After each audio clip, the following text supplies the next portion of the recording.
اعوذ باللہ من الشیطان الرجیم بسم اللہ الرحمن الرحیم۔ سورہ نساء آیت نمبر 147۔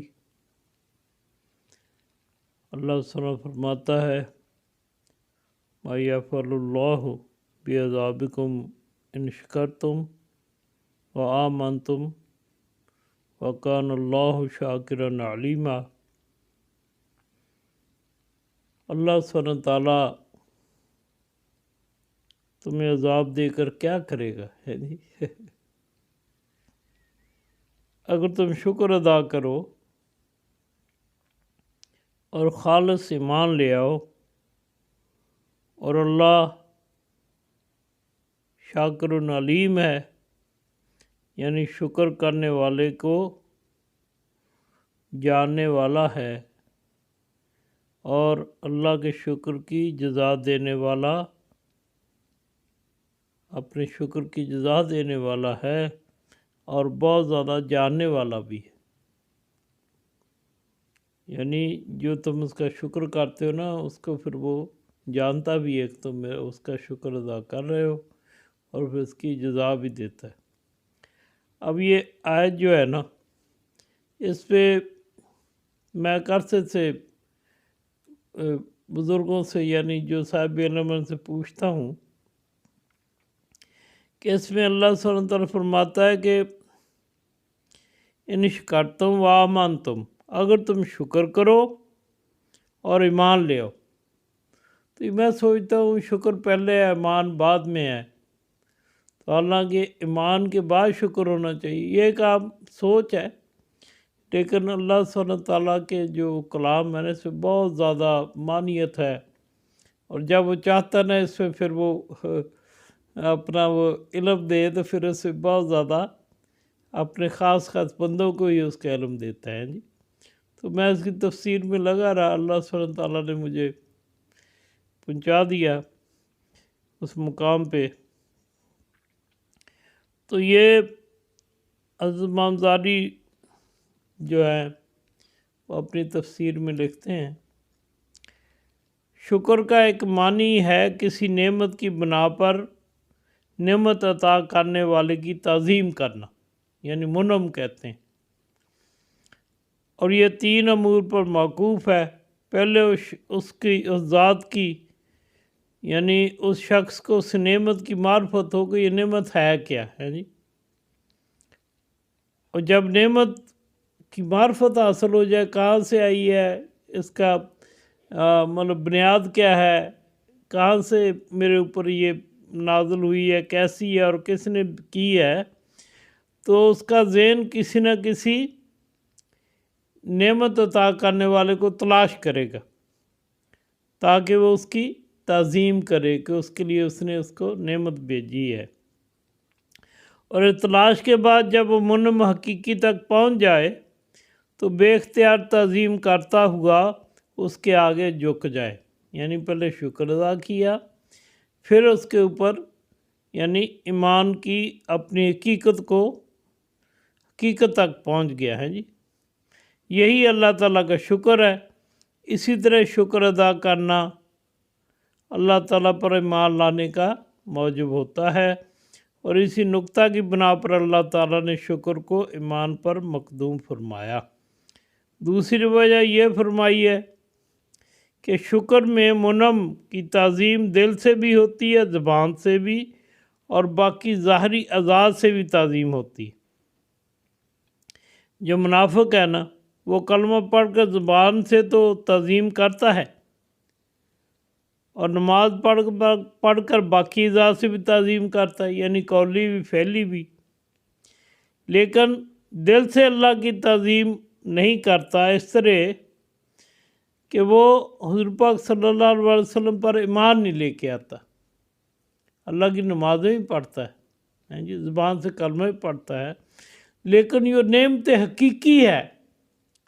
یعنی حضور پاک صلی اللہ علیہ وسلم کی ذات جو اللہ تعالیٰ نے سب سی نعمتوں سے بڑی نعمت عطا کری ہے، تو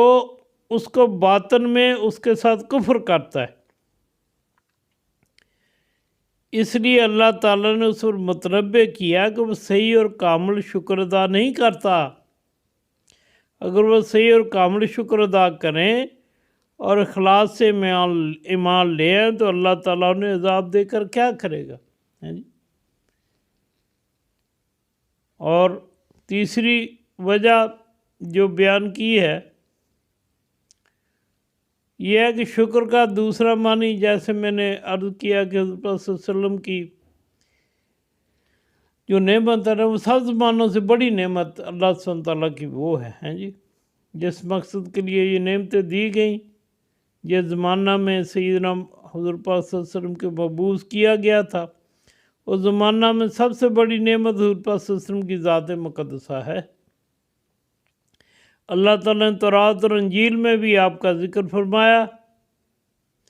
اور فرمایا کہ وہ آپ کا ذکر تورات اور انجیل میں بھی لکھا ہوا پاتے ہیں،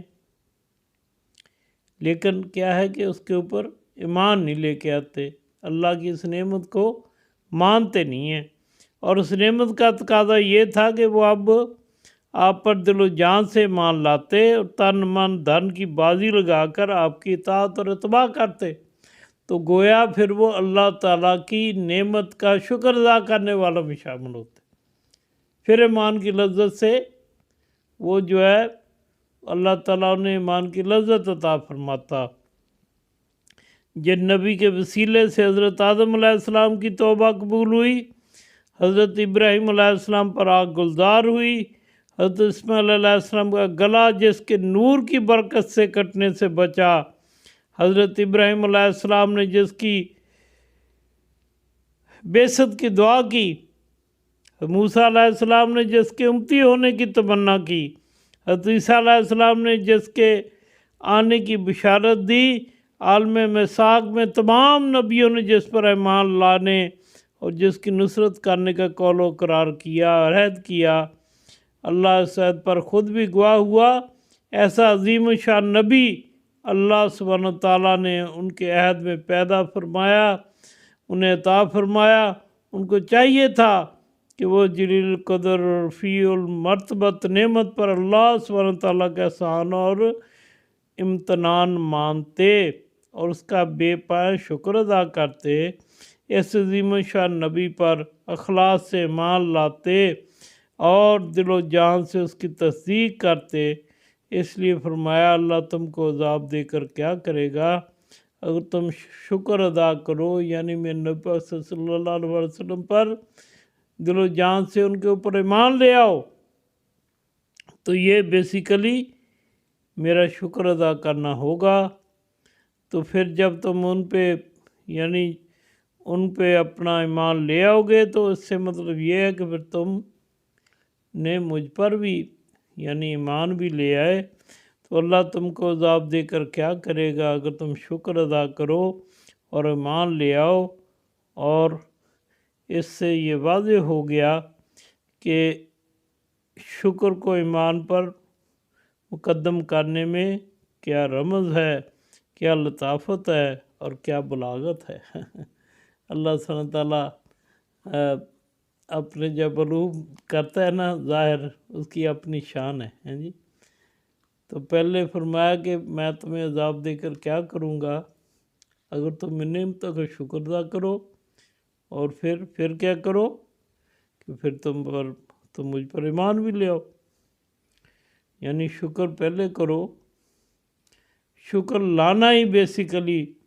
اللہ سبحانہ تعالیٰ کو ایمان لانے کا ذریعہ ہے۔ تو اللہ سبحانہ تعالیٰ ہمیں اپنی نعمتوں کو بہت زیادہ شکر ادا کرنے والا بنائے،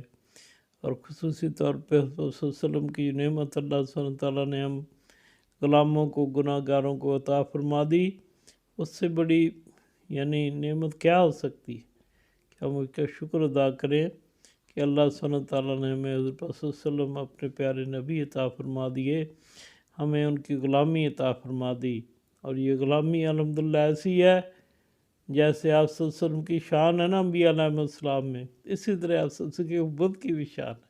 بھلے گناہ گار ہے جو بھی ہے، لیکن جو آپ صلی اللہ علیہ وسلم کی امتی ہے نا اس کی اپنی ایک شان ہے جی۔ قیامت والے دن جب یہ امت آئے گی نا، لوگ ایسے کہیں گے کہ شاید یہ انبیاء علیہ السلام آ گئے ہیں، اتنے خوبصورت جسم والے ہوں گے،